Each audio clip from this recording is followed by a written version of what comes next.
Use the graph of g of x equals the absolute value of x plus 3 to find g of negative 1 and g of 2. For which values of x is g of x equal to 5? Then find the domain and range of g. Let's start with g of negative 1 and g of 2. G of negative 1 is asking us to find the function value when x is negative 1.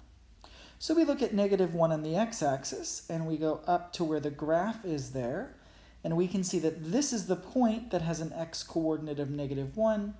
Its y-coordinate is positive 2, so that tells us g of negative 1 is positive 2.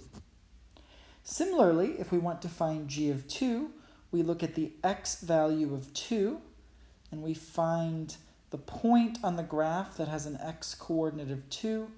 We can see that the y-coordinate is 5, so that tells us g of 2 is equal to 5.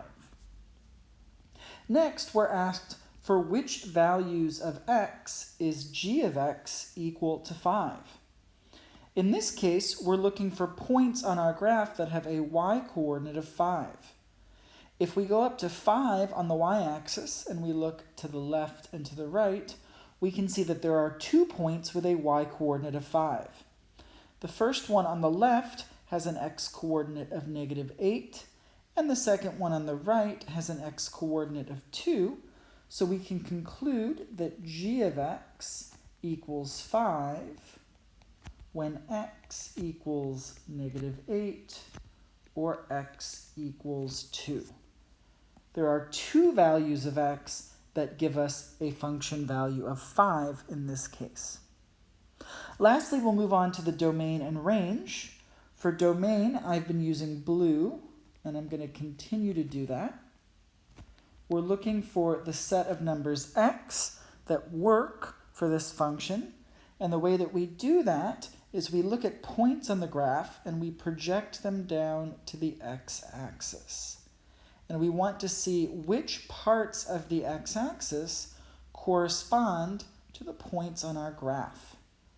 Now, on the right-hand side of the graph, we can see that we're getting all sorts of points, and so far it looks like we're up to a little bit past 5, but we know that this graph is going to continue to the right, and so we're going to continue to get more and more points, and in fact, the whole right-hand side of the x-axis will be a part of the domain. All of these numbers get projected to from points on the graph.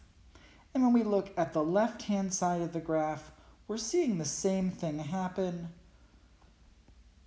And we know that the graph continues on indefinitely, so our domain will also include those numbers on the left-hand side as well.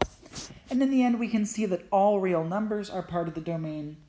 We write this in set builder notation as the set of numbers x such that x is a real number.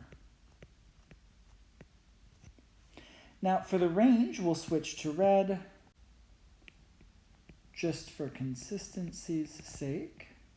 And we know the range is the set of possible y values. If we take the points on this graph and we project them to the y-axis, this one's a little bit different from some of the other graphs we've seen. Oftentimes, the red and the blue parts are separate, but we can see here that they are separate, but here they overlap. That is just going to be different depending on how the graph is. So when we project the points on the right-hand side of the graph, we end up with the positive y values, along with 0, because we do have a point that has a y-coordinate of 0, specifically negative 3, 0. And then if we look at the other side of the graph and we project these points onto the y-axis, we're going to see the same sort of thing.